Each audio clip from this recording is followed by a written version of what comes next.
Today we're going to be reading the Python documentation for 15 minutes. I have the timer right here, and this is just to prove I'm not a vibecoder. Python is an easy-to-learn, powerful programming language. It has efficient, high-level data structures and a simple but effective approach to object-oriented programming. Python's elegant syntax and dynamic typing, together with its interpreted nature, make it an ideal language. I just started the timer. Okay, it's okay, we'll read for an extra minute. Make an ideal language for scripting and rapid application development in many areas on most platforms. The Python interpreter and the extensive standard library are freely available in source or binary form for all major platforms from the Python website, https://www.python.org, and may be freely distributed. The same site also contains distributions of and pointers to many free third-party Python modules, programs, and tools, and additional documentation. The Python interpreter is easily extended with new functions and data types implemented in C or C++ or other languages callable from C. Python is also suitable as an extension language for customizable applications. This tutorial introduces the reader informally to the basic concepts and features of the Python language and system. Be aware that it expects you to have a basic understanding of programming in general. It helps to have a Python interpreter handy for hands-on experience, but all examples are self-contained, so the tutorial can be read offline as well. For a description of standard objects and modules, see the Python standard library. The Python language reference gives a more formal definition of the language. To write extensions in C or C++, read Extending and Embedding the Python Interpreter and Python/C API Reference Manual. There are also several books covering Python in depth.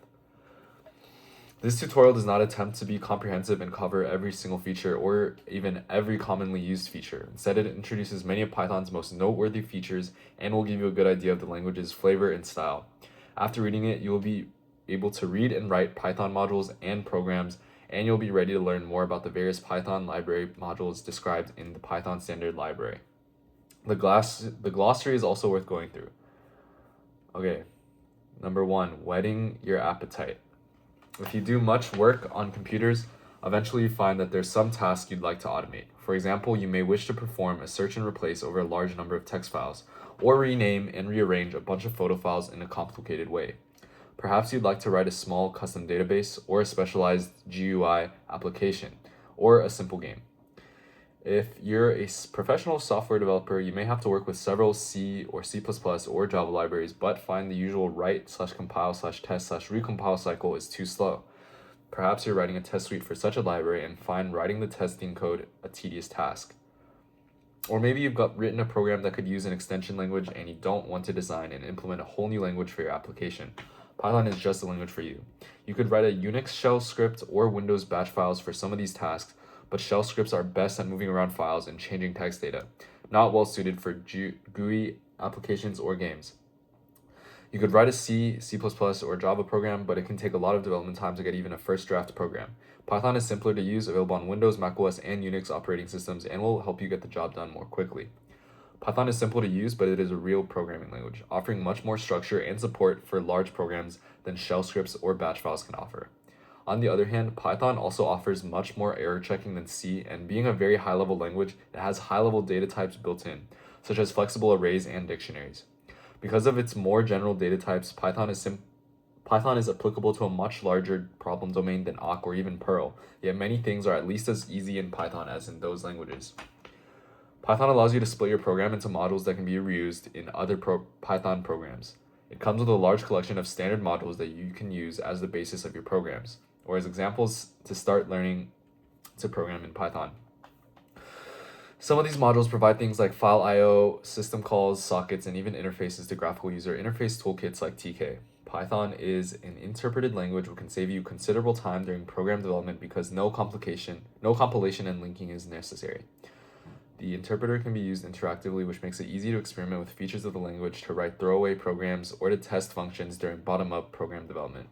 It is also a handy desk calculator. Python enables programs to be written compactly and readably. Programs written in Python are typically much shorter than equivalent C, C++, or Java programs for several reasons. The high-level data types allow you to express complex operations in a single statement. Statement grouping is done by indentation instead of beginning and ending brackets. No variable or argument declarations are necessary. Python is extensible, so if you know how to program in C, it is easy to add a new built-in function or module to the interpreter, either to perform critical operations at maximum speed or to link Python programs to libraries that may only be available in binary form, such as vendor-specific graphics library. Once you're really hooked, you can link the Python interpreter into an application written in C and use it as an extension or command language for that application. By the way, the language is named after the BBC show Monty Python's Flying Circus and has nothing to do with reptiles. Making references to Monty Python skits and documentation is not only allowed, it is encouraged.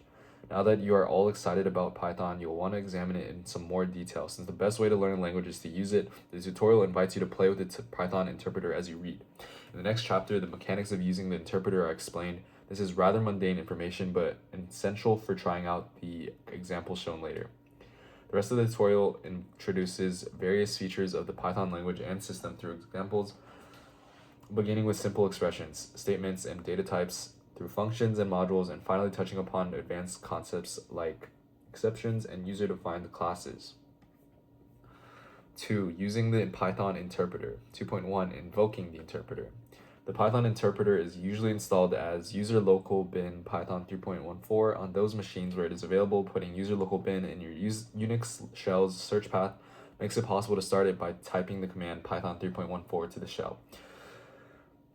Since the choice of the directory where the interpreter lives is an installation option, other places are possible. Check with your local Python guru or system administrator. Example given, user local Python is a popular alternative location. On Windows machines where you have installed Python from the Microsoft Store, the Python 3.14 command will be available. If you have the py.exe launcher installed, you can use the py command cpython install manager for other ways to launch Python. Typing an end of file character at the primary prompt causes the interpreter to exit with a 0 exit status. If that doesn't work, you can exit the interpreter by typing the following command, quit parentheses. The interpreter's line editing features include interactive editing, history substitution, and code completion on most systems. Perhaps the quickest check to see whether command line editing is supported is typing a word in on the Python prompt, then pressing left arrow. If the cursor moves, you have command line editing. See appendix for an introduction to the keys. If nothing appears to happen, or if a sequence like : (D) or :B appears, command line editing isn't available. You'll only be able to use backspace to remove characters from the current line.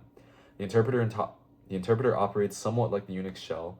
When called with standard input connected to a TTY device, it reads and executes commands interactively. When called with a file name argument or with a file as standard input, it reads and executes a script from that file. A second way of starting the interpreter is Python-C command arg, which executes the statements in command analogous to the shell's -C option. Since Python statements often contain spaces or other characters that are special to the shell, it is usually advised to quote command in its entirety. Some Python modules are also useful as scripts. These can be invoked using python-m module arg ... which executes the source file for module as if you had spelled out its full name on the command line. When a script file is used, it is sometimes useful to be able to run the script and enter interactive mode afterwards. This can be done by passing -i before the script. All command line options are described in command line and environment. 2.1.1 Argument passing. When known to the interpreter, the script name and additional arguments thereafter are turned into a list of strings and assigned to the argv variable in the sys module. You can access this list by executing import sys. The length of the list is at least 1. When no script and no arguments are given, sys.argv (0) is an empty string. When the script name is given as dash, meaning standard input, sys.argv0 is set to dash. When -c command is used, sys.argv0 is set to -c. When -m module is used, sys.argv0 is set to the full name of the located module. Options found after -c command or -m module are not consumed by the Python interpreter's option processing but left in sys.argv for the command or module to handle. 2.1.2 Interactive mode.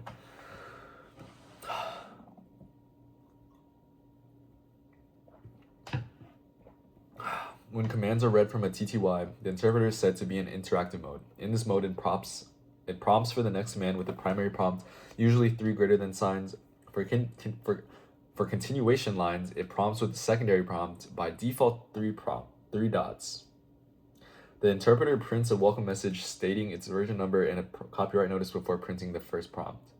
Continuation lines are needed when entering a multi-line construct. As an example, take a look at this if statement. If the world is flat, print, be careful not to fall off. Okay. For more on interactive mode, see interactive mode. 2.2, the interpreter and its environment. 2.2.1, source code encoding. By default, Python source files are treated as encoded in UTF-8. In that encoding, characters of most languages in the world can be used simultaneously in string literals, identifiers, and comments. Although the standard library only uses ASCII characters for identifiers, a convention that any portable code should follow. To display all these characters properly, your editor must recognize that the file is UTF-8 and it must use a font that supports all the characters in the file. To declare an encoding other than the default one, a special comment line should be added as the first line of the file. The syntax is as follows: coding, encoding, where encoding is one of the valid codecs supported by Python. For example, to declare that Windows 1252 encoding is to be used, the first line of your source code file should be coding CP1252. One exception to the first line rule is when the source code starts with a Unix shebang line. In this case, the encoding declaration should be added as the second line of the file. For example, whatever. 3. An informal introduction to Python. In the following examples, input and output are distinguished by the presence or absence of prompts. 3 lesson and ... To repeat the example, you must type everything after the prompt when the prompt appears. Lines that do not begin with a prompt are output from the interpreter. Note that a secondary prompt on a line by itself in an example means you must type a blank line. This is used to end a multi-line command. You can use the copy button, and it appears in the upper right corner when hovering over or tapping a code example, which strips prompts and omits output to copy and paste the input lines into your interpreter. Many of the examples in this manual, even those entered at the interactive prompt, include comments. Comments in Python start with the hash character, hash, and extend to the end of the physical line. A comment may appear at the start of a line or following whitespace or code, but not within a string literal. A hash character within a string literal is just a hash character. Since comments are to clarify code and are not interpreted by Python, they may be omitted when typing in examples.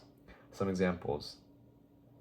3.1, using Python as a calculator. Let's try some simple Python commands. Start the interpreter and wait for the primary prompt.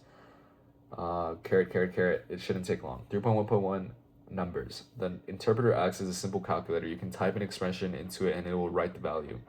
Expression syntax is straightforward. The operators plus, minus, times, and divide can be used to perform arithmetic. Parentheses can be used for grouping. For example, 2 plus 2 is 4, 50 minus 5 times 6 is 20, parentheses 50 minus 5 times 6, parentheses over 4 is 5.0, 8 over 5 always returns a floating point number, so it's 1.6. The integer numbers have type int.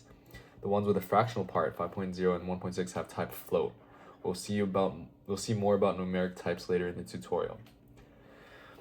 Division always returns a float. To do floor division and get an integer result, you can use the // operator. To calculate the remainder, you can use modulo. 17 over 3, okay, that's classic division. With Python, it is possible to use the ** operator to calculate powers. The equal sign is used to assign a value to a variable. Afterwards, no result is displayed before the next interactive prompt. If a variable is not defined, trying to use it will give you an error. There's full support for floating point. Operators with mixed type operands convert the integer operand to floating point.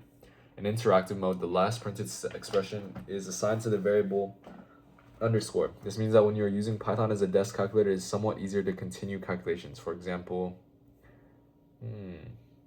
I see. This variable should be treated as read only by the user. Don't explicitly assign a value to it. You would create an independent local variable with the same name, masking the built-in variable with its magic behavior. In addition to int and float, Python supports other types of numbers such as decimal and fraction. Python also has built-in support for complex numbers and uses the J or capital J suffix to indicate the imaginary part. 3.1.2, text. Python can manipulate text as well as numbers. This includes characters, words, names, sentences, etc. They can be enclosed in single quotes or double quotes with the same result.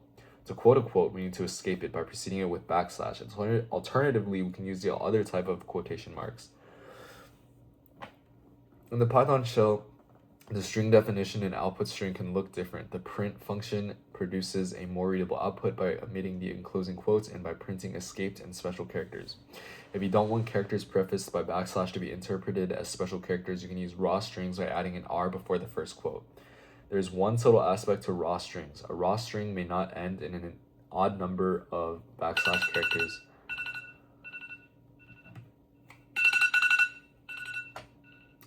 That was day one of reading through Python documentation for 15 minutes.